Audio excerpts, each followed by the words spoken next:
Assalamualaikum warahmatullahi wabarakatuh.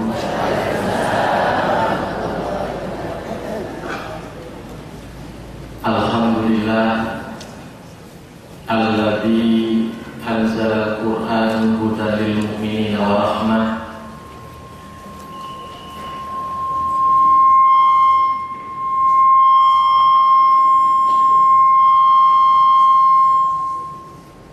Wa tamma bihi ala ummati Muhammadin sallallahu alaihi wasallam afdhalal iman. Asyhadu an la ilaha illallah wahdahu la syarika lah wa asyhadu anna Muhammadan abduhu wa rasuluh anqazana wa salaka bina tariqal hidayah wa akhrajana minaz zulumati ila nuri tauhid wal hurriyah. Allahumma shalli wa sallim wa barik ala hadzal nabiyil karim sayyidina wa maulana Muhammadin wa ala alihi wa sahbihi ajma'in.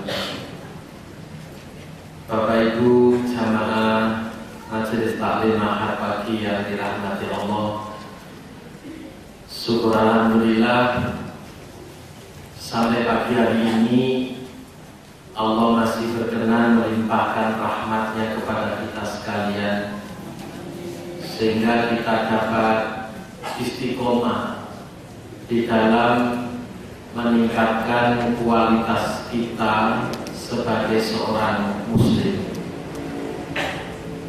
dengan harapan pula kalau kualitas keislaman kita meningkat, maka insya Allah perilaku kita betul-betul perilaku yang islami.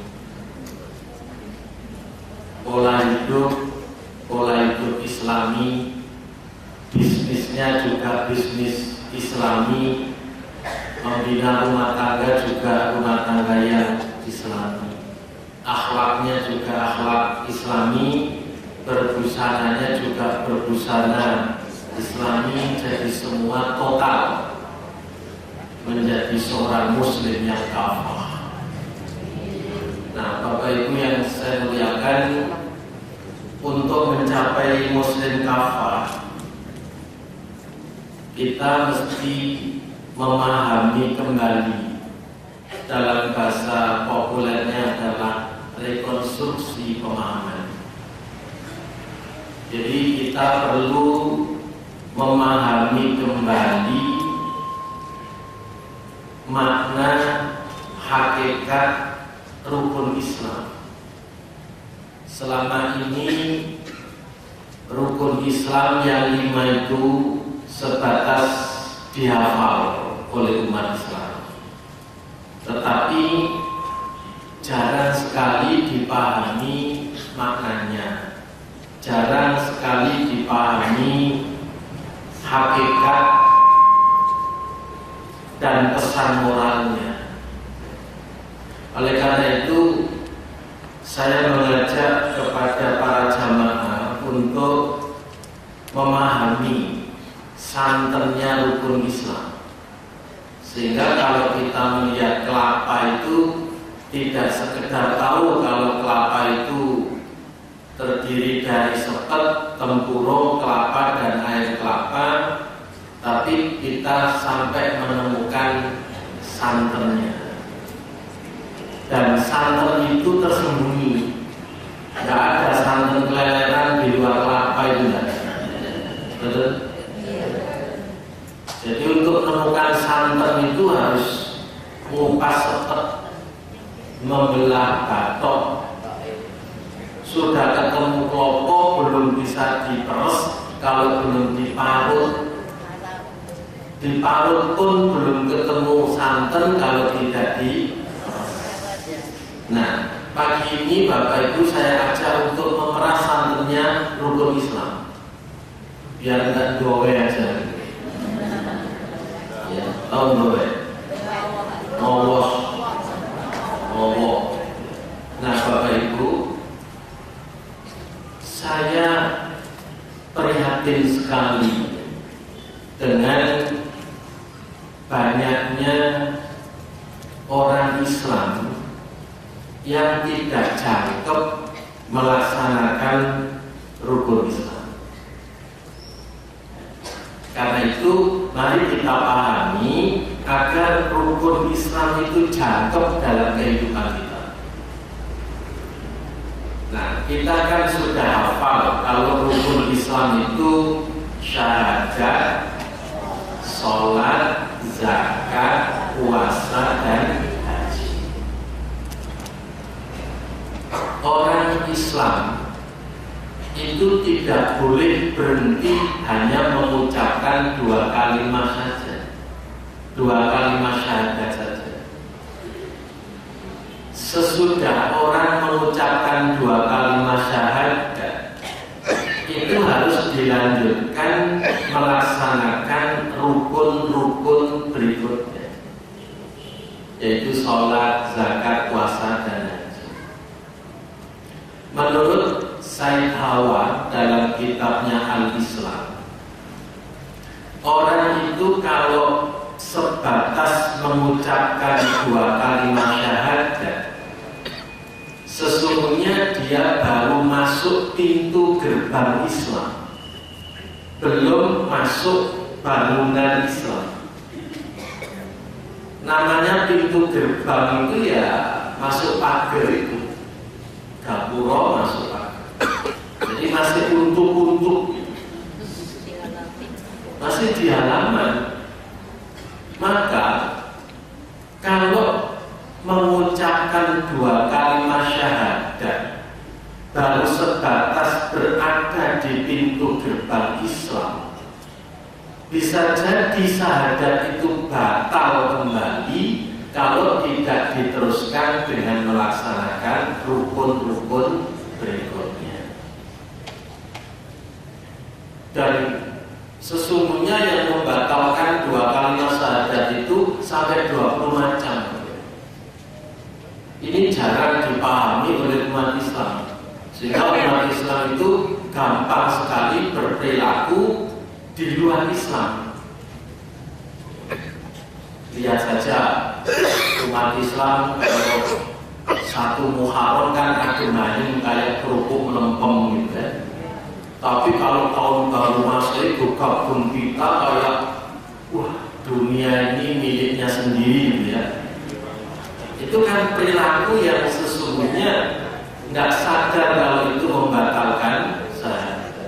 Karena lebih memeriahkan tahun baru Masehi daripada tahun baru Islam. Yang banyak merayakan Valentine Day itu siapa? Pemuda dan pemudi Islam yang tidak paham tentang Islam. Karena apa? Islamnya Islam kebetulan. Kebetulan lahir dari orang tua, hidup di lingkungan masyarakat, sekolahnya di sekolah, tapi perilakunya tidak. Oleh karena itu Bapak Ibu yang saya muliakan, kalau sudah mengucapkan 2 kalimat syahadat, ya harus sholat. Tidak bisa berhenti mengucapkan 2 kalimat saja, 2 kalimat syahadat saja. Tidak bisa. Harus melaksanakan sholat.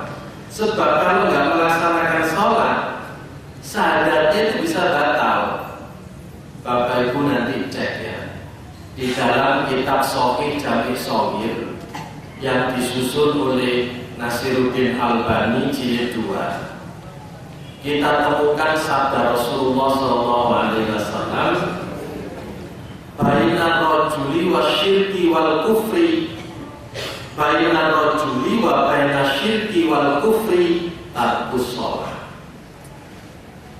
Perbedaan seseorang dengan kesyirikan dan kekufuran adalah meninggalkan sholat. Artinya kalau meninggalkan sholat, syahadatnya itu batal.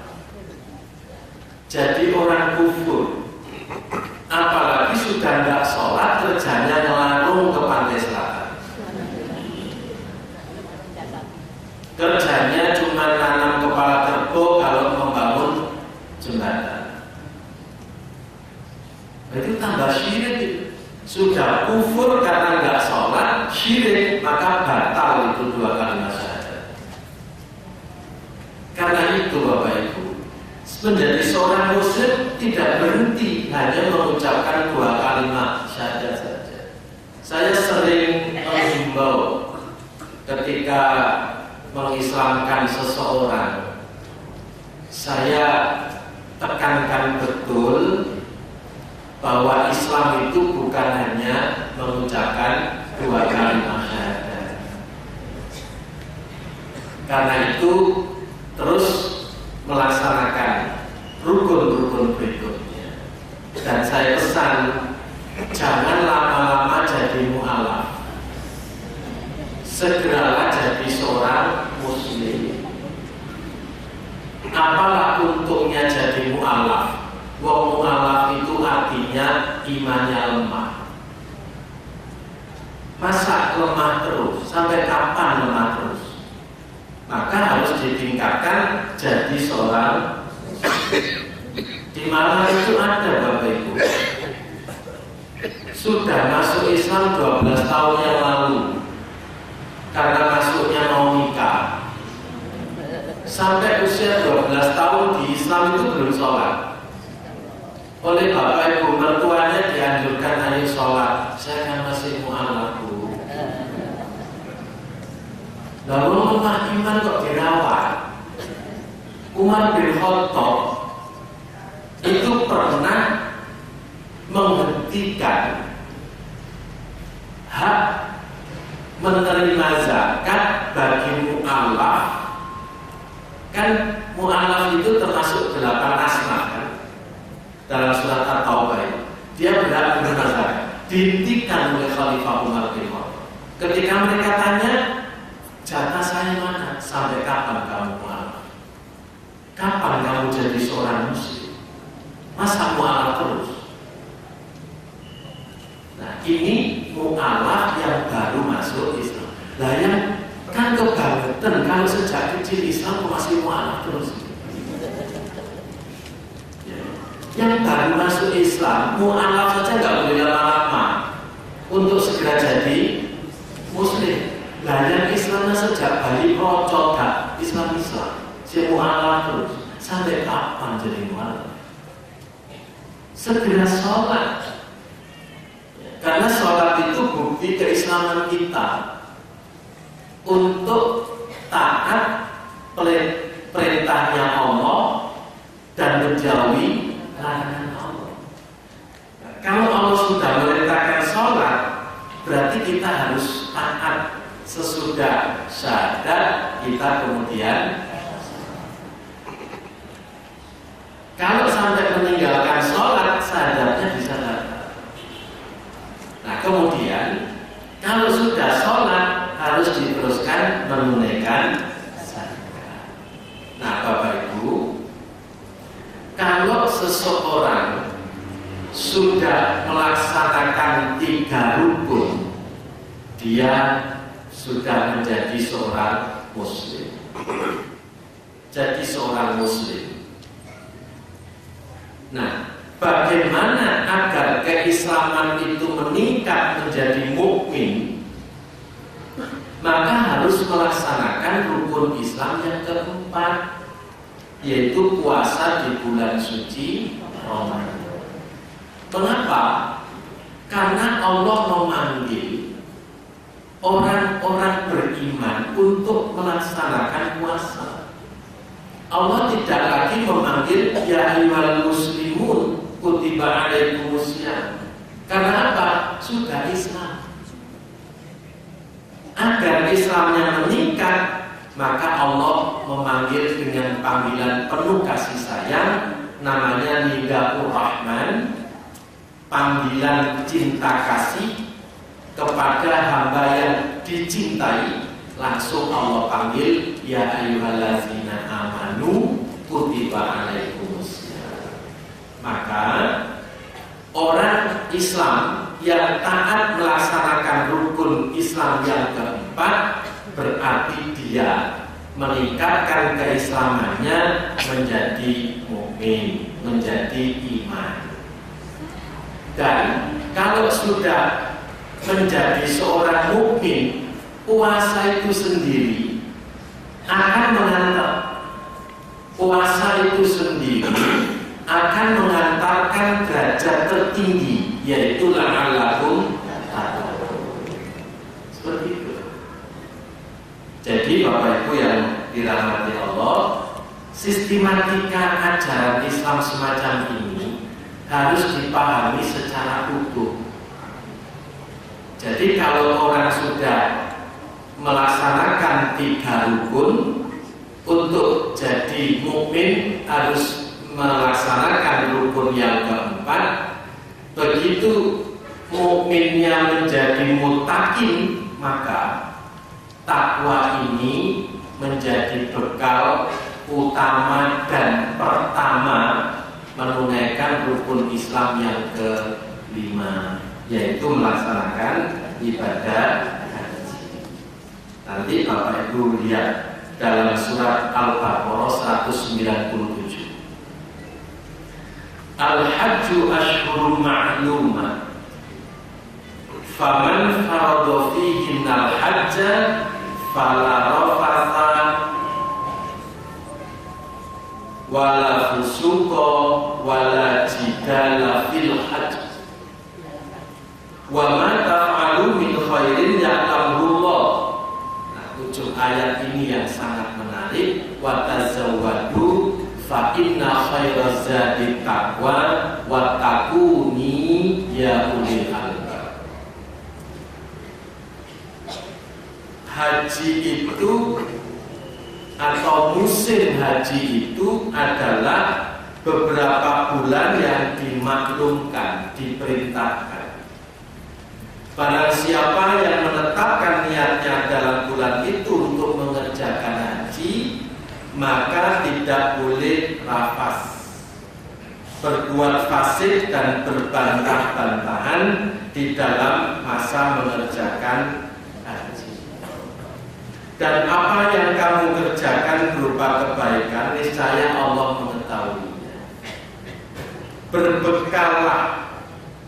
Sesungguhnya sebaik-baik bekal adalah takwa. Oleh karena itu bertakwalah kamu kepadaku, wahai orang-orang yang berfikir.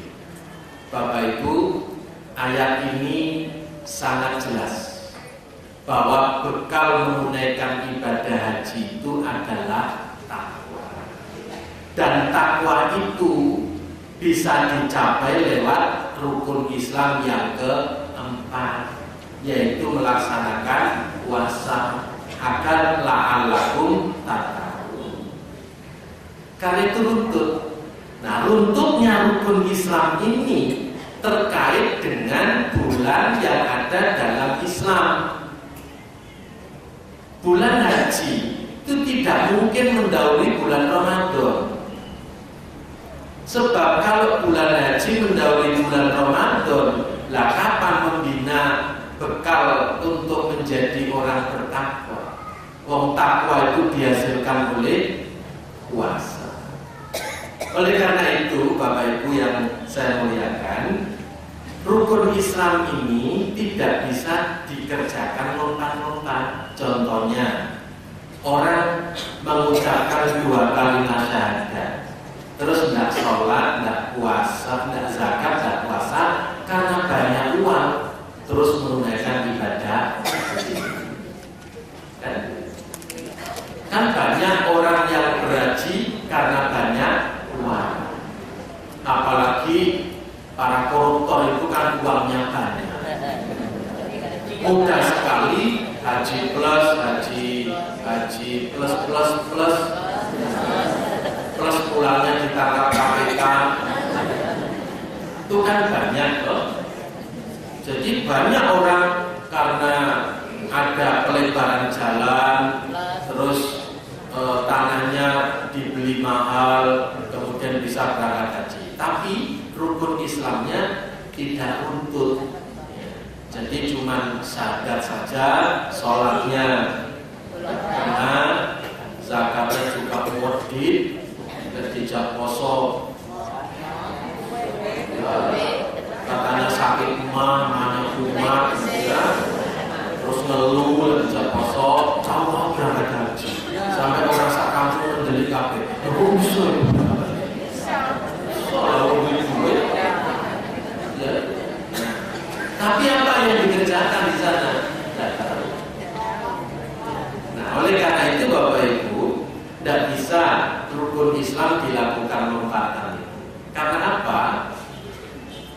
Haji itu rukun Islam yang kelima, menyempurnakan rukun Islam. Baru sempurna kalau runtutan rukun itu ditunaikan secara sistemik dan tidak bisa lompat. Seperti yang saya kemukakan tadi, bagaimana mungkin orang haji berbekal takwa kalau tidak puasa? Dan bagaimana keislaman seseorang bisa naik menjadi mukmin kalau tidak puasa? Oleh karena itu, iman, Islam, dan takwa akan menjadi modal utama dan pertama dalam menunaikan ibadah, sehingga nggak terjadi lompatan. Saya ambil contoh. Waktu kemarin saya bimbing haji masih di Sukolilo itu, ketika diterima oleh panitia penyelenggara haji Kanwil Depak, Kanwil Kemenang Jawa Timur, itu kloter dari Malang disampaikan terima kasih karena koper sejumlah 450 lolos, tidak ada yang bermasalah. Jadi nggak ada barang terlarang yang dimasukkan di dalam koper. Berbeda dengan kloter yang lalu, ternyata oleh pihak imigrasi pemilik koper itu harus dipanggil, disuruh buka karena ada barang yang membahayakan. Begitu dibuka, ternyata ada 2 jurigen tua. Tua itu apa Bapak Ibu? Tua itu mbahnya Legen ya. Tua. Dan itu memabukkan kan? Nah, maka setelah dibuka ketahuan ada tua itu, kemudian pihak bea cukai minta maaf, ini tidak boleh dibawa, harus ditinggal di Surabaya karena membahayakan penerbangan, karena dilarang oleh pihak penerbangan, karena mengandung alkohol kan bisa tumpah, bisa meletus. Terus oleh panitia ditanya, Pak, kenapa menunaikan ibadah haji kok membawa tua? Apa ini pesanan? Kan ada pula kan yang pesan kartu nikah palsu itu kan, sampai 1.500 kartu nikah kan? Jangan-jangan itu juga pesanan. Yang bersangkutan menjawab, tidak ada yang pesan Pak, ini untuk saya minum sendiri. Nah, terus dia Kemenang juga nanya, loh Pak, Bapak ini kan mau menunaikan ibadah haji di tanah suci, lah kok masih minum? Nah, karena saya belum bisa lepas dengan minuman ini. Kan? Saya mengambil pelajaran, ada 2 pelajaran yang saya dapat. Pertama, pemilik tua ini kelihatan sekali kalau hajinya karena punya duit, punya saham. Dan bisa diduga, jangankan menunaikan ibadah haji di tanah suci, orang sholat saja dilarang ketika dalam keadaan ada ayat khusus turun negur la taqrabus sholata wa antum sukara. Jangan dekati sholat selagi kamu dalam keadaan. Berarti kalau rentangan waktu sholat ke waktu sholat berikutnya jaraknya pendek, kan tidak mungkin orang itu berkesempatan minum kan? Apalagi hukumnya sudah haram, jangka waktu mabuk lama, sementara jarak satu sholat dengan sholat lain berdekatan. La taqrabus sholata wa antum sukara. Berarti patut dapat diduga orang ini tidak pernah sholat. Karena apa? haji tidak bisa lepas dengan minum minuman keras. Berarti cuma syahadat saja kan? Syahadat, sholatnya enggak gitu ya. Puasanya juga tidak tahu ya gitu. Zakatnya otomatis tahu-tahu karena punya uang terus menunaikan gitu. Tapi hajinya haji lompatan. Bagaimana bisa menghayati ibadah haji? Bagaimana bisa menikmati ibadah haji kalau rukun-rukun di dalam Islam tidak dipenuhi secara sempurna?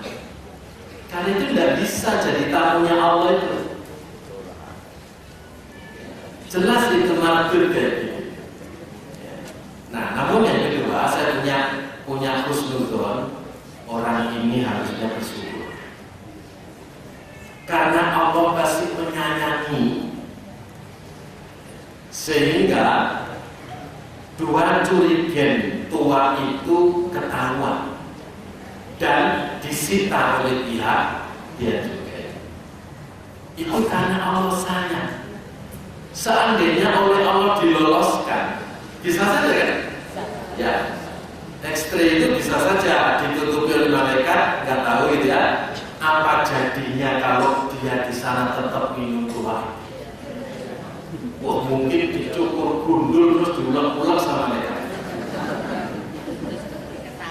Dikowak kaki. Ya, waduh, saya tuh orang ini harus bersyukur karena Allah masih sayang. Dengan ditinggalnya dua jurigan tua, di sana ternyata dia bisa tidak minum. Duh, ternyata bisa kan? Berarti kan ada pertolongan dari Allah. Jadi selain orang ini rodok metok itu apa? Rodok bandel gitu ya. Wis mau kaji sih minuman keras itu gimana gitu. Itu. Tapi Allah masih menyayangi bahwa minuman haram dan memabukkan itu tidak sampai dibawa ke tanah suci. Saya nggak bisa bayangkan seandainya di sana tetap ngotot minum apa jadinya orang ini. Dan ternyata tanpa itu pun di sana juga bisa. Ini pelajarannya banyak sekali dari situ. Nah, oleh karena itu sekali lagi Bapak Ibu yang saya muliakan, rukun Islam itu tidak bisa dilompat-lompati, harus rutin. Saya ketika 2001 jadi ketua kloter diminta oleh pemerintah untuk bertugas membimbing kloter Pasuruan Kabupaten. Itu saya juga menemukan haji lompatan. Haji lompatan. Ya, haji lompatan. Nah, selesai umroh sudah 3 hari dan menuju 3 hari lagi untuk wukuf di Arafah, jamaah saya ada yang stres. Seorang bapak tidak mau di hotel, sukanya jalan-jalan terus dan bengong aja. Jadi sampai larut malam kadang-kadang di depan hotel.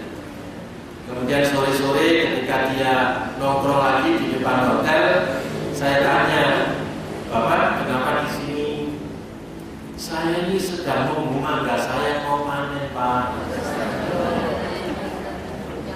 Terus di depan rumah saya ini ada sungai, sekarang kok nggak ada, kemana sungainya?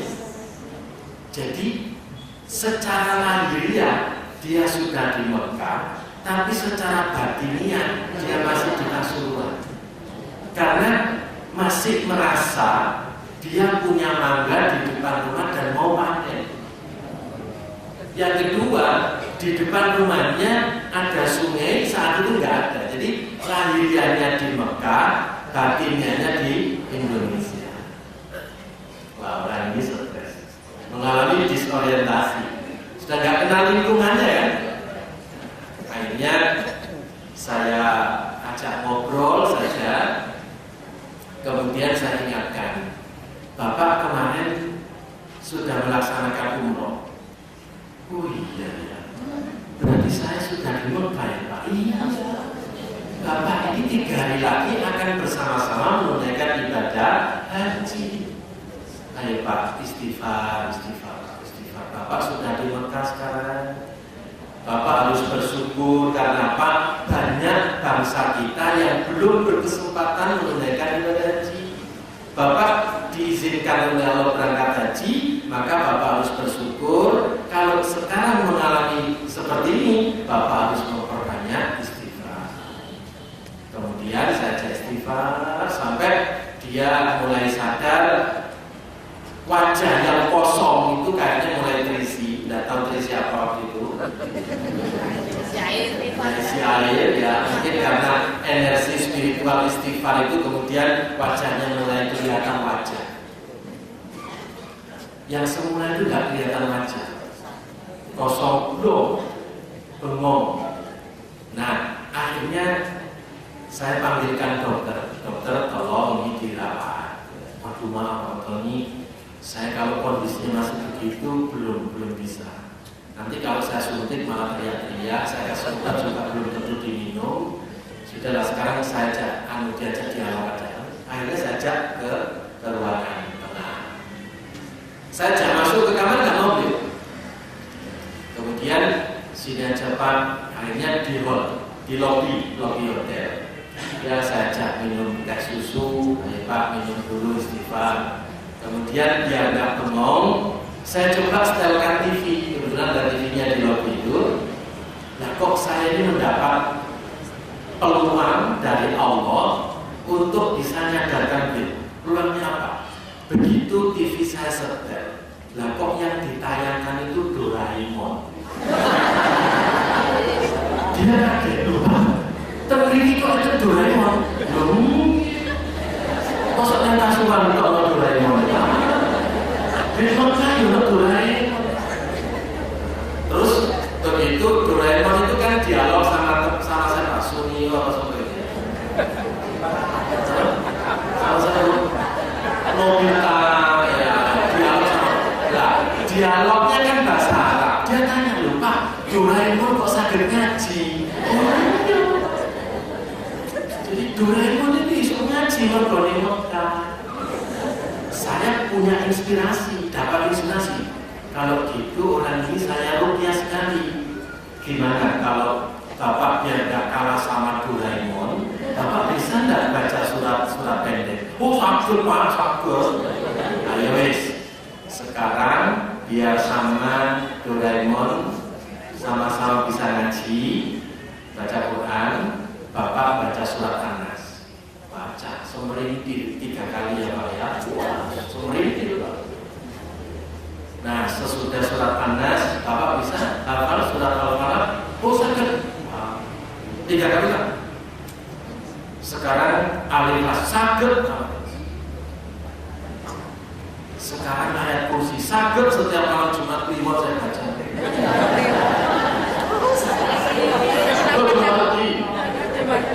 Kliwon sakit Pak. Akhirnya lengkap.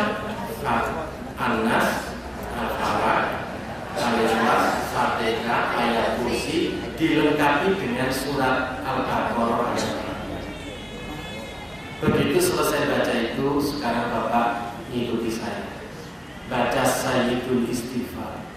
Selesai itu dia menangis. Setelah meneteskan air mata, saya lega. Alhamdulillah, Allah membimbing saya untuk bisa menyadarkan orang ini. Saya bersyukur sekali. Kemudian dokter saya panggil, dokter, sini sudah bidangnya sampean. Bidang saya sudah selesai. Terus istrinya saya panggil, ibu segera temani bapak di kamar. Terus malamnya sesudah sholat isya, saya panggil pak yainya, saya panggil ketua rombongannya, saya panggil teman satu kamarnya. Saya mengeluh, kok sampai ada jamaah seperti ini karena apa? Apa dikucilkan oleh teman sekamar sehingga dia linglung? Apa selalu dipojokkan, apa selalu disindir-sindir, kan biasanya gitu. Nah, Pak Yainya bilang, oh Pak Fatoni ya pantas seperti yang itu. Loh kok ya? Kok Kiai kok malah mantas-mantas nih? Ya, nopo lawong ten Pasuruan, ten nanti manasik haji.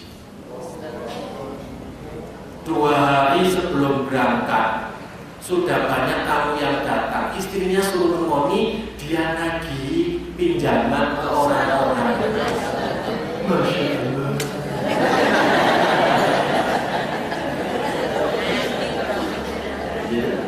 Apa itu artinya? Renten. Saya terus gitu Pak, disampun karena penyakitnya sudah kita temukan, kita harus membantu dia untuk bertobat di tanah suci. Jangan dikucilkan, jangan disindir-sindir, harus dirangkul agar dia sadar ketika kembali ke tanah air tidak melakukan itu lagi. Dan saya amanatkan itu, Bapak Ibu. Ceritanya panjang itu karena sampai di Arafah juga masih di masalah itu. Saya potong sampai di situ. Kita ambil pelajaran. Kalau orang hobinya rental, kapan dia keluaran zakat? Kalau dia malah narik zakat kan? Malah narik uang haram dulu. Lah kapan dia keluarkan zakat? Pertanyaannya, berarti kan mengalami lompatan kan? Bisa saja dia itu sadar, bisa sholat, tapi zakatnya dipertanyakan. Dia tidak keluarkan, malah narik ya? Dia narik. Terus haji, bisa jadi uang yang dipergunakan dari haji itu uang dari zakat. Dan kalau seperti itu, Allah kita tidak tahu. Namun pelajaran yang bisa kita dapat adalah banyak orang Islam yang dalam menunaikan ibadah haji mengalami lompatan rukun demi rukun. Sehingga yang terjadi apa? Yang terjadi di sana mengalami berbagai macam persoalan. Beda dengan orang haji yang rukun Islamnya itu runtut mantap. Dia bisa memahami makna haji, bisa menikmati ibadah haji, dan tumbuh kerinduan-kerinduan. Bapak Ibu, kalau haji itu menurut Khatib Masjidil Haram, Al-Hajju Madrasatul Hayat. Haji itu sekolah kehidupan. Haji itu adalah sekolah kehidupan. Artinya orang berhaji itu sedang sekolah tentang kehidupan. Kehidupannya siapa? Ya kehidupan tokoh-tokoh yang berperan dalam haji. Nabi Ibrahim, Nabi Ismail, Ibu Hajar, Nabi Muhammad. 4 tokoh besar ini harus dijadikan materi agar haji itu betul-betul sebagai madrasatul hayat, sekolah kehidupan. Kita ambil satu ayat aja. Ya mudah-mudahan nanti waktunya untuk satu ayat dari surat Ibrahim ayat 37. Bapak Ibu yang saya muliakan, Nabi Ibrahim itu mewarnai Al-Quran, baik ketauhidannya, keteladanannya, tanggung jawabnya terhadap keturunannya, maupun prestasi karya besar beliau berupa membangun Baitullah. Nah, maka orang itu kalau hajinya betul-betul madrasatul hayat, dia akan memahami surat Ibrahim ayat 37. Rabbana inni askantu min zurriyati biwadin ghairi dzar'in inda baitikal muharram. Rabbana liyuqimus sholata faj'al afidatan minan nas tahwi ilaihim warzuqhum minas samarat la'allahum yashkurun. Nabi Ibrahim itu kan berdoa, ya Allah, sesungguhnya aku telah menempatkan sebagian keturunanku di lembah yang tidak mempunyai tanaman, lembah yang tandus, tidak ada air karena air Zam-Zam belum ditemukan, tidak ada tanaman, gersang. Tapi beliau menyatakan, ya Allah, saya tempatkan sebagian keturunanku di lembah yang tandus di dekat rumahmu yang dihormati. Dicatat dulu, Nabi Ibrahim meletakkan sebagian keturunan beliau yaitu Nabi Ismail di satu lembah yang tandus, tidak ada air, tidak ada tanaman. Untuk apa? Robbana liyuqimus shalah. Saat itu Nabi Ibrahim sudah bertanggung jawab terhadap keturunannya agar menjadi orang yang saleh. Liyuqimus shalah. Dan itu terbukti, Bapak. Terbukti. Terbuktinya apa? Akhirnya Baitullah dengan Masjidil Haramnya itu menjadi tempat sholat umat Islam seluruh dunia. Dan sampai gak muat, saya membayangkan seandainya Allah Subhanahu wa Ta'ala tidak merubah kiblat sholatnya umat Islam, ayat ini salah. Ayat ini salah. Kalau seandainya Allah tidak merubah kiblat sholatnya umat Islam. Dulu Rasulullah bersama sahabat, kalau sholat kan menghadap ke Masjidil Aqsa, Baitul Maqdis kan. Kemudian ketika Rasul berada di Madinah, beliau diperintahkan merubah kiblat sholat. Maka di Madinah ada masjid yang namanya Qiblatain, masjid dua kiblat, karena Rasul pernah sholat di situ.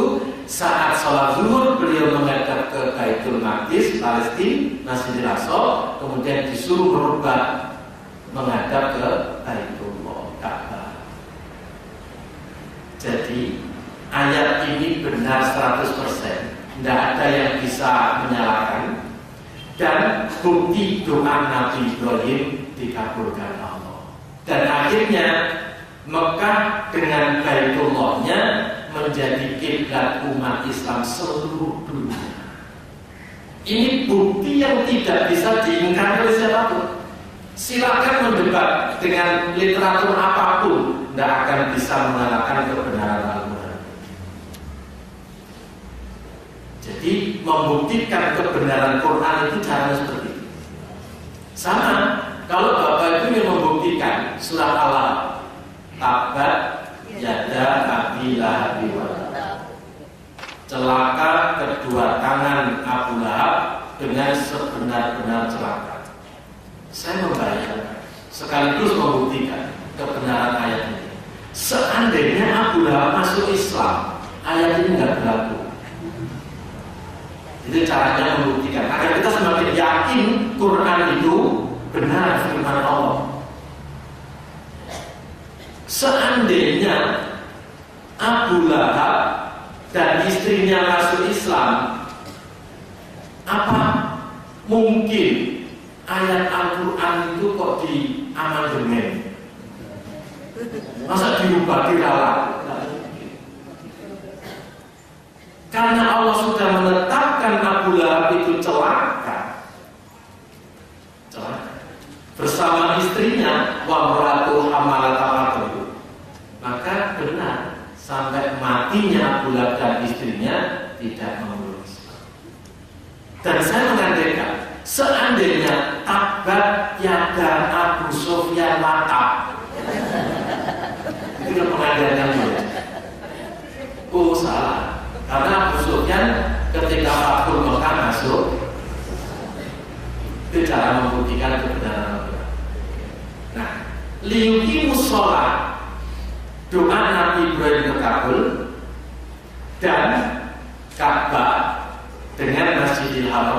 menjadi kiblat sholat umat Islam seluruh dunia.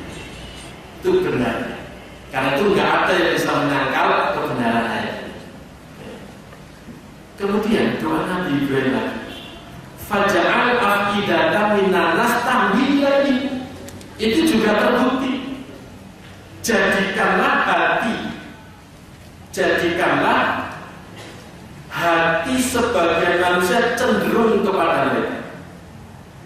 Cenderung. Jadi artinya keteladanan Nabi Ibrahim, Nabi Ismail sampai Nabi Muhammad, termasuk Ka'bah dan Masjidil Haram, menjadi tempat kerinduan hati umat Islam seluruh dunia. Buktinya apa? Bapak Ibu bisa membaca perbandingan haji tahun 53 sampai 2000 sekarang, kelipatannya sudah tidak tertanding. Masjidil Haram sudah tidak muat, dan perubahan oleh pemerintah Saudi dilakukan secara besar-besaran. 2012 saya bimbing ngaji di terowongan Mina itu belum ada eskalatornya. 2013 kemarin sudah ada eskalatornya sepanjang 2 km, sehingga orang ke Jamarat tidak jalan kaki, cukup berdiri jalan sendiri. 2 kilo, terowongan 2 kilo sudah ada. Saya itu membayangkan kapan ini bangunnya. 2012 belum ada, masih paving. Januari akhir saya bimbing umroh, April saya bimbing umroh.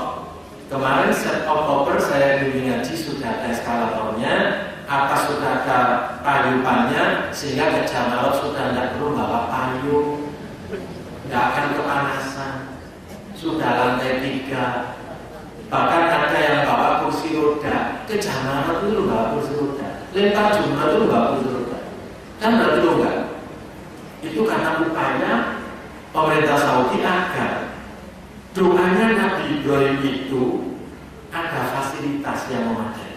Karena hati manusia cenderung ke sana. Orang yang sudah haji juga ingin haji terus. Kalau sudah haji kepentok, ya umroh terus gitu. Pemerintah Saudi memberikan. Nah, dan sekarang ini kalau Bapak Ibu membaca kuota jamaah di Indonesia, Bapak Ibu bayar 30 juta, itu berapa? 25 juta, entar lagi 30, itu tinggal tunggu aja. Saya sudah dapat bocoran banyak. Ya, jadi kalau Bapak Ibu bayar 25 juta, itu baru bisa berangkat tahun 2028. 15 tahun loh. Itu Indonesia. Teman kita dari Malaysia antriannya sampai 40 tahun. Ya, karena Malaysia kan jumlah penduduknya sedikit dibanding Indonesia kan. Indonesia kan 230 juta, sehingga kita dapat jatah 230.000 jamaah haji. Tapi kemarin kepangkas 20% kan. Malaysia itu malah lama, 40 tahun. Sehingga saya tanya kepada teman dari Malaysia yang agak muda, ya saya masih muda loh, sudah berangkat haji. Iya Pak, umur berapa? Umur 40 sekarang. Nah, kok bisa begitu? Saya sejak lahir sudah didapatkan haji oleh bapak saya. Jadi orang Malaysia itu kalau punya anak itu setelah daftar untuk akte kelahiran sekaligus daftar haji. Karena nanti 40 tahun dia sudah besar, sudah berangkat haji. Beda jauh dengan orang Indonesia. Berangkat haji kalau sudah batuk-batuk, liu-liu, sudah bengek, itu baru berangkat haji.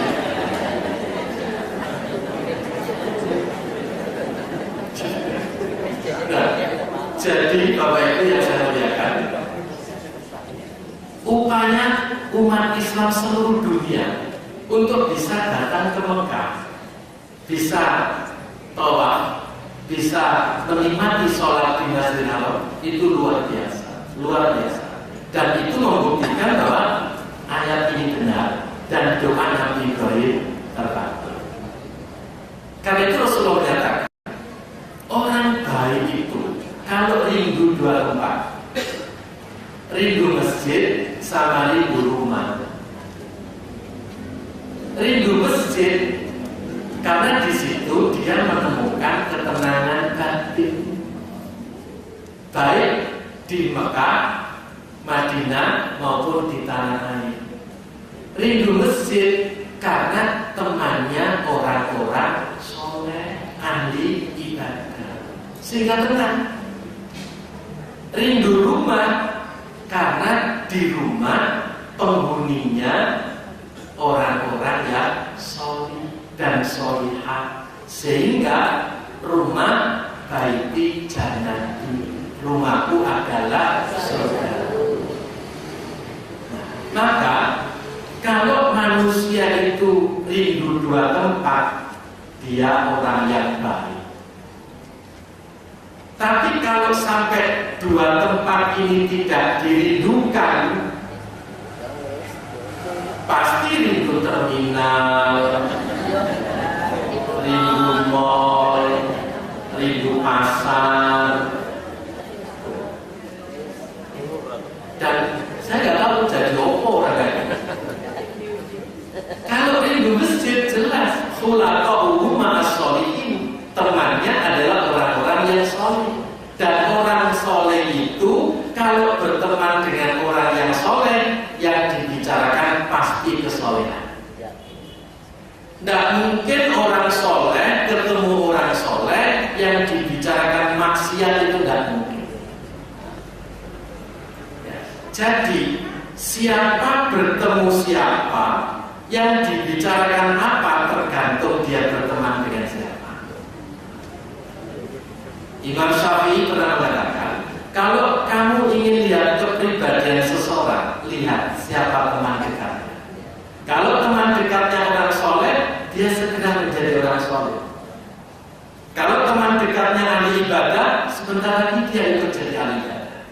Kalau temannya ahli maksiat dan mungkar, nggak lama dia akan katut jadi ahli maksiat sama mungkar. Itu ya. Sama Bapak Ibu. Kalau orang soleh ketemu orang soleh yang dibicarakan kesolehan, penjudi ketemu penjudi ya yang dibicarakan perjudian. Tidak mungkin penjudi ketemu penjudi membicarakan pengajian, tidak mungkin. Yang dibicarakan mesti nomor, togel. Jangankan penjudi ketemu penjudi, penjudi ketemu orang gila aja ditanya nomor, sehingga kita jadi bingung. Saya gede-gede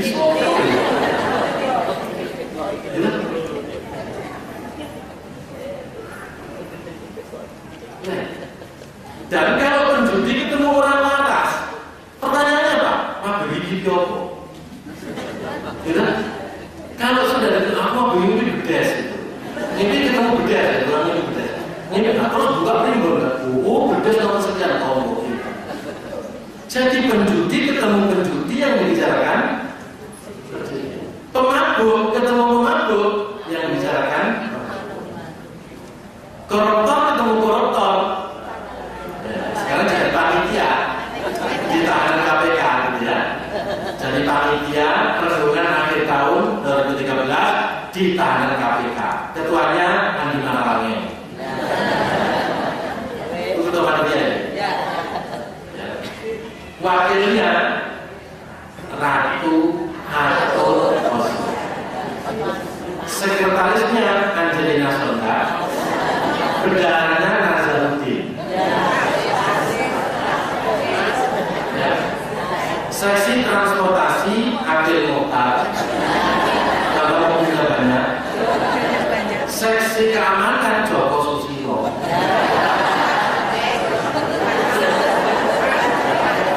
Kemudian seksi publikasi Ahmad Fatona.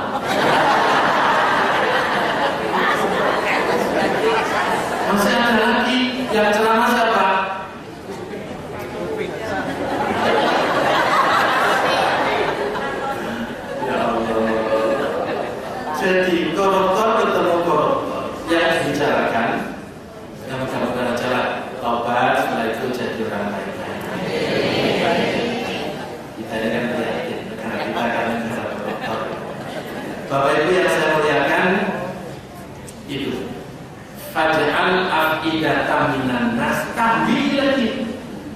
Benar. Jadi hati manusia rindu ke Baitullah, rindu ke Masjidil Haram untuk apa? Menunaikan sholat. Dan Nabi Ibrahim itu, kalau saya teliti ayat-ayat tentang Nabi Ibrahim, satu-satunya Nabi yang sangat peduli terhadap keturunan. Sampai sholat itu kan surat Ibrahim ayat 40 itu kan Rabbi ja'alni muqimas sholat wa min zurriyati Rabbana wa taqabbal. Jadi satu-satunya Rasul yang peduli terhadap keturunan agar jadi keturunan yang solid dan solihah itu Nabi Ibrahim. Rabbi habli minas solihin, Rabbi auzi'ni an ashkura ni'mataka allati an'amta 'alayya wa 'ala walidayya wa a'mal sholihan tardu fa aslih li fi dzurriyyati. Itu doanya Nabi Ibrahim. Fa aslih li fi dzurriyyati. Ini untuk wilayah wa ini minus.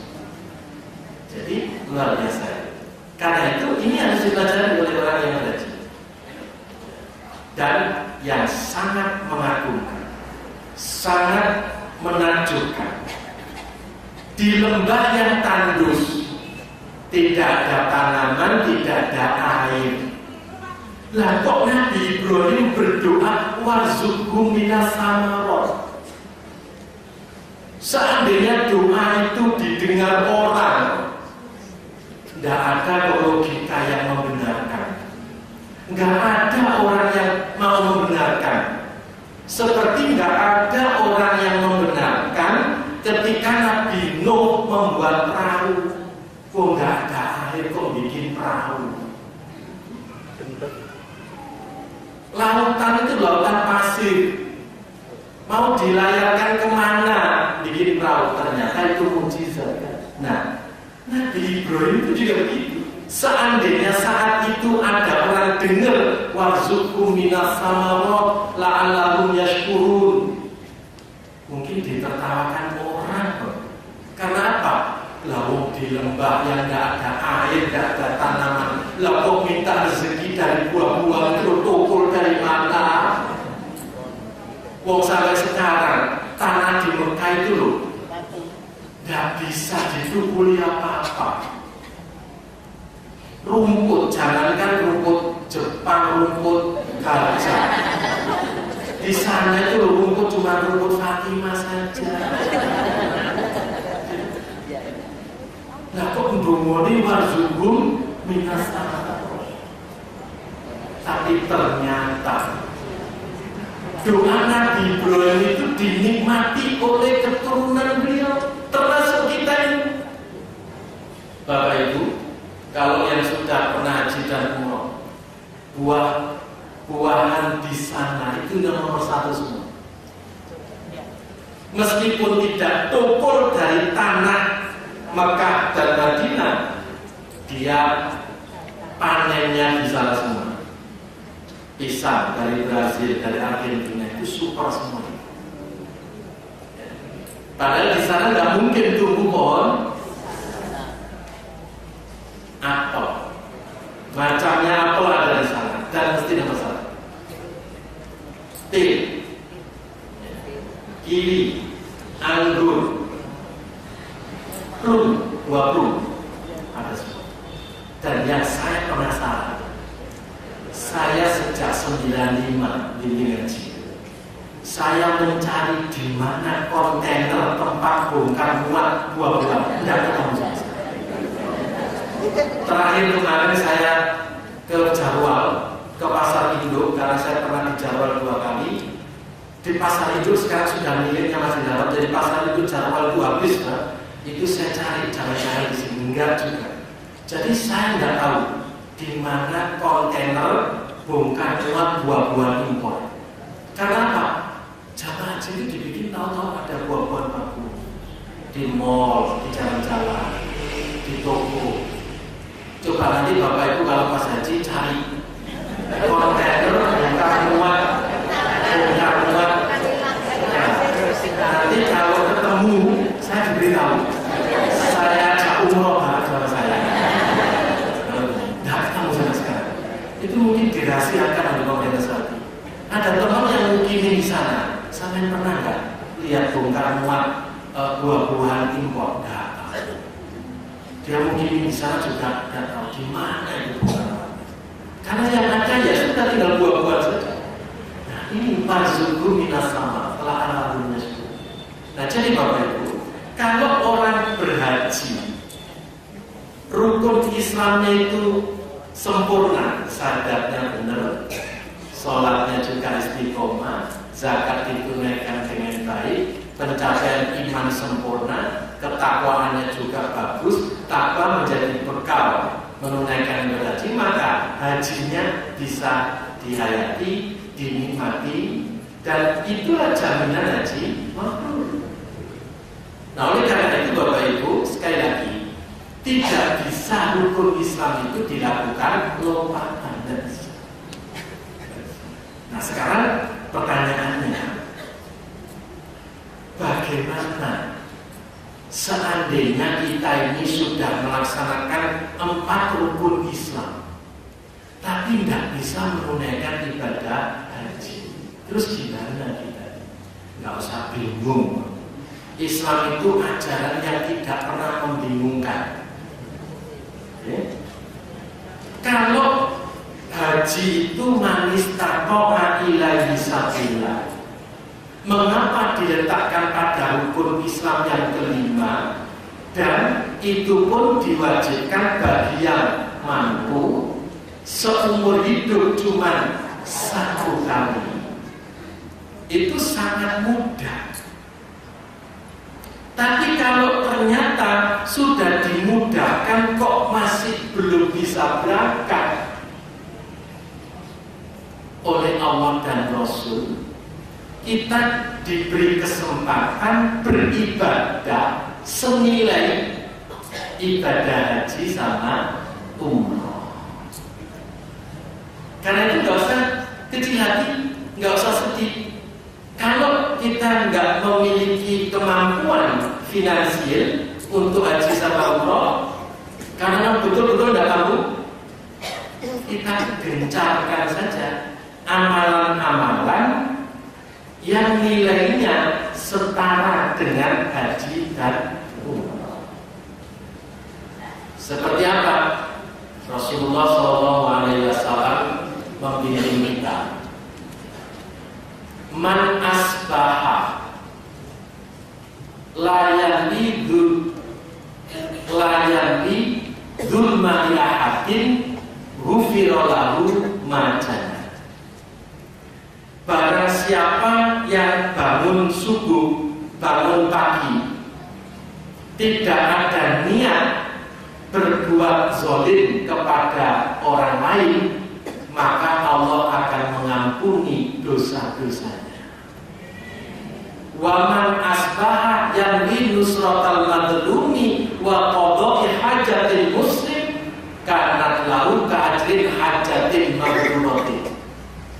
Barang siapa yang bangun subuh berniat menolong orang-orang yang membutuhkan pertolongan dan mencukupi apa yang menjadi kebutuhannya, maka Allah akan memberikan pahala sama dengan pahala haji mabrur.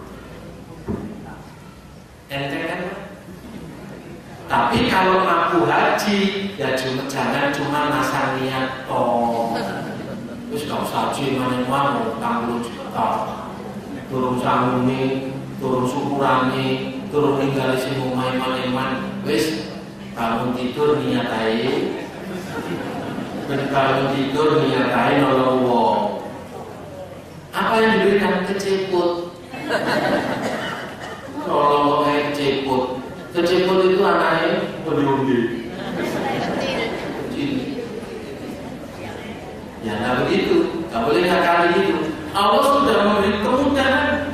Kalau tidak mampu haji, tidak ada manis taqwa ilaihi sabila, lakukan amal ibadah yang pahalanya setara dengan pahala haji mabrur. Yaitu apa? Berbuat baik terhadap sesama manusia. Bangun tidur dimulai niat yang bagus. nggak ada niat untuk merugikan orang lain, nggak ada niat untuk menzolimi orang lain, dan niat yang dipasang siapa yang akan saya bantu hari ini. Maka kalau sejak bangun tidur start niatnya kayak begitu, insya Allah sepanjang hari perilaku kita akan dibimbing oleh Allah untuk selalu memberi manfaat kepada orang lain. Dan Rasul memberi pujian, khairun nas anfa'uhum linnas. Orang seperti ini termasuk orang yang baik. Kenapa? Sebaik-baik manusia adalah yang paling banyak memberi manfaat untuk sesamanya. Karena itu mari, kalau kita nggak bisa berangkat haji, mari kita kumpulkan amal-amal kebaikan yang nilainya sama dengan haji. Sebarkan manfaat apapun yang bisa kita sebarkan. Kalau Allah memberi kelebihan kepada kita materi, harta, mari kita sebarkan harta itu untuk memberi manfaat kepada orang lain. Jadikan diri kita, tangan itu selalu di atas memberi. Jadilah kita orang yang sedih kalau tidak sempat berbuat baik.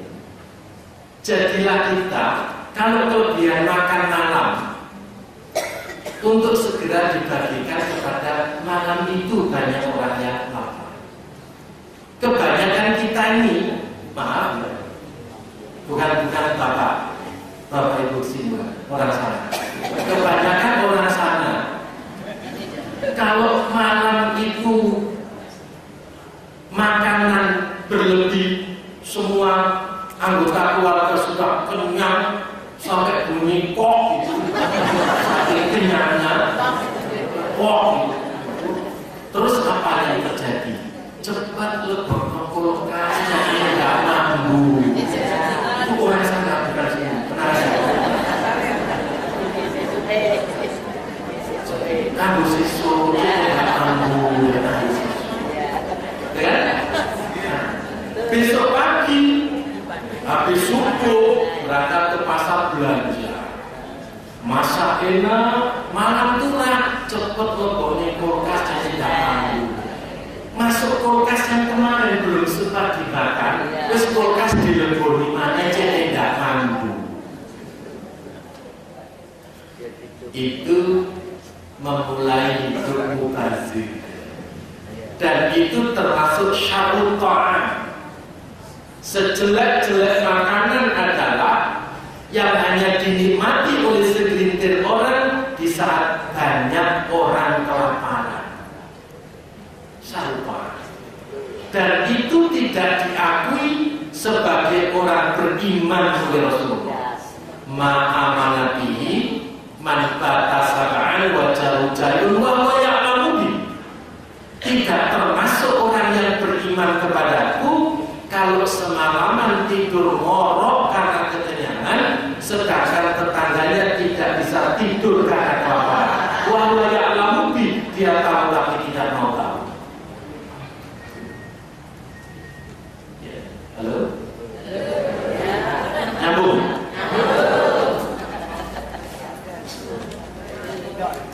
Setelah ini nggak masukkan kulkas lagi ya? Sebaiknya segera masukkan kulkas akhirat. Kulkas akhirat itu perut orang yang lapar malam itu. Penjaga malam, kadang-kadang ada pemulung yang ngambil pulungannya itu malam hari. Mungkin panti asuhan kasih buka kirim, itu kulkas akhirat. Nanti oleh Allah akan dikembalikan lagi kepada kita. Bahkan kadang-kadang kita sering terbelakang, belum sampai ke akhirat, di dunia itu oleh Allah sudah dikembalikan. Sering kan begitu? Kadang kita malu kepada Allah, ya Allah, saya cuma kasih manggalina biji lah kok baliknya sakit. Gitu? Ini sih. Itu sadaqallahul azim. Allah itu maha benar dengan segala firman. Allah membalas. Kan jangan dibiasakan anak keturunan kita cepat dulu bawa kulkas yang tidak mampu. Siswe tenang, ingatnya dari berat. Dan itu padahal kolesterol sudah berbagi. Rasulullah SAW beliau itu pernah dikirimi makanan para sahabat karena punya hajat akan istimewa. Begitu oleh Aisyah disampaikan Rasulullah, ini ada kiriman makanan istimewa dari sahabat kita yang sedang punya hajat. Oh iya, kira-kira tetangga kita ini ada nggak yang belum kebagian? Aisyah itu berusaha meyakinkan Rasulullah, sahabat kita ini orangnya amanat, perhatian banget sama tetangga, pasti sudah kebagian semua. Tapi cobalah tanya barangkali masih ada yang belum kebagian. Aisyah itu sensus. Ternyata di sudut jalan ada satu keluarga yang baru pulang dari bepergian. Oh, ini maksudnya Rasulullah. Jadi hati nuraninya Rasulullah itu membaca. Akhirnya Aisyah disuruh. Nah, kemudian ditanya, Bapak itu baru pulang dari bepergian, kamu baru silaturahmi dari keluarga. Apa sudah dapat kiriman makanan? Oh belum. Mungkin waktu ngirim di sini tidak ada di rumah. Akhirnya lapor Rasulullah, benar, saudara kita baru pulang. Oke? Karena itu bagi separuh makanan kasihkan tetangga itu, dan separuh makanan mari kita nikmati. Rasul kemudian bersabda, saya baru bisa menikmati makanan kalau orang lain juga menikmati seperti yang aku nikmati. Jangan pernah bilang, lain pula Rasulullah Pak.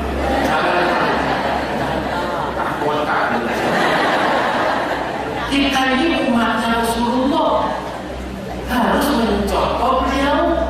Jadilah orang yang punya empati, ikut merasakan penderitaan orang lain. Karena itu belajarlah bersifat qanaah, merasa cukup dengan apa yang dianugerahkan Allah kepada kita. Kalau sudah merasa cukup, segeralah berbagi dengan sesama manusia. Itu nikmat hidup. Orang qanaah nerimain panggung, kemudian berbagi, itu nikmat hidup. Bandingkan dengan orang yang rakus dan tamak, itu tersiksa terus. Orang rakus itu tidak pernah merasa puas dengan apa yang dimiliki, masih kepingin memiliki miliknya orang. Sehingga penyakit yang muncul adalah penyakit tek-tekan. Iki tekku, iku tekku, iko tekku, semua weku kabeh. Akhirnya masuk penjaranya KPK.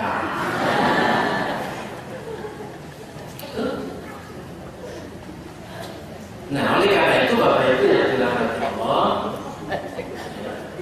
jadilah orang yang seandainya tidak mampu menunaikan ibadah haji, beramal dengan amal-amalan yang senilai haji mabrur.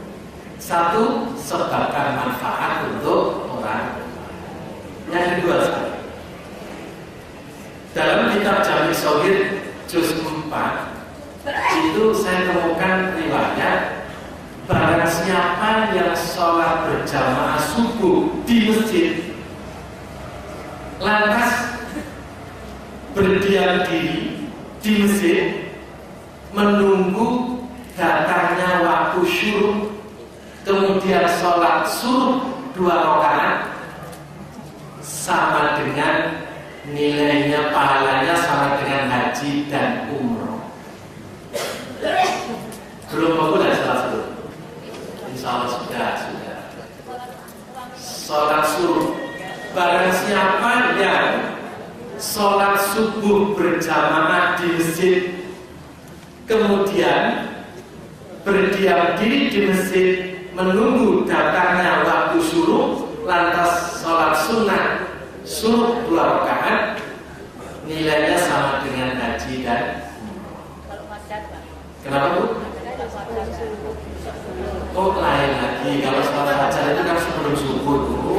Kalau ini sesudah subuh. Ya, halo, itu tadi kemana? Barang siapa yang sholat subuh berjamaah, sesudah sholat subuh berjamaah di masjid, berdiam diri di masjid, tunggu datangnya waktu subuh, kemudian sholat subuh 2 rakaat, nilainya sama dengan haji dan itu kan bagus-bagus, cuma 2 rakaat. Kemudian ada lagi, barang siapa yang menyantuni anak yatim, kelak akan masuk surga bergandengan tangan dengannya. Beda Bapak Ibu, sholat subuh sama duha beda. Nanti baca aja jadwal waktu sholat itu. Oke? Jadi Bapak Ibu, amalan-amalan yang bernilai haji sama umroh itu banyak sekali. Maka seandainya kita belum mampu karena secara finansial belum bisa haji, caranya aja amalan-amalan yang senilai ibadah. Saya kira ini yang dapat saya sampaikan. Mohon maaf lebih 5 menit. Mari kita tutup dengan berdoa. A'udzubillahi minasyaitonir rajim. Bismillahirrahmanirrahim. Alhamdulillahirabbil alamin. Wassalatu wassalamu ala asyrofil anbiya'i wal mursalin nabiyina Muhammadin wa ala alihi wa sahbihi ajma'in. Allahumma inna nas'aluka as-sabata fil amri wal 'azimata 'ala rusdi wa nas'aluka syukra nikmatika wa nas'aluka husna ibadatika wa nas'aluka qalban salima wa nas'aluka lisanan shadiqa wa nas'aluka min khairi ma ta'lam wa na'udzubika min syarri ma ta'lam wa nastaghfiruka lima ta'lam innaka anta 'allamul ghuyub. Allahumma tawwil umurana wa sahih ajsadana wa nawwir qulubana wa tsabbit imanana wa ahsin a'malana wa wasi' arzaqana wa ilal khairi qaribna wa 'anil syarri ab'adna wa aqdi hawaijana fid dini wad dunya wal akhirah. Allahumma inna na'udzubika min jahdil bala wa darkis syaqa wa su'il qada wa syamatatil a'da. Allahumma afina min kulli bala'id dunya wa azabil akhirah wa syarrid dunya wa syarril akhirah. Ghafarallahu lana wa lakum bi rahmatika ya arhamar rahimin. Rabbana atina fid dunya hasanah wa fil akhirati hasanah wa qina azabannar. Walhamdulillahi rabbil alamin. Terima kasih. Mohon maaf. Hadanallahu wa iyyakum ajma'in. Wassalamualaikum warahmatullahi wabarakatuh.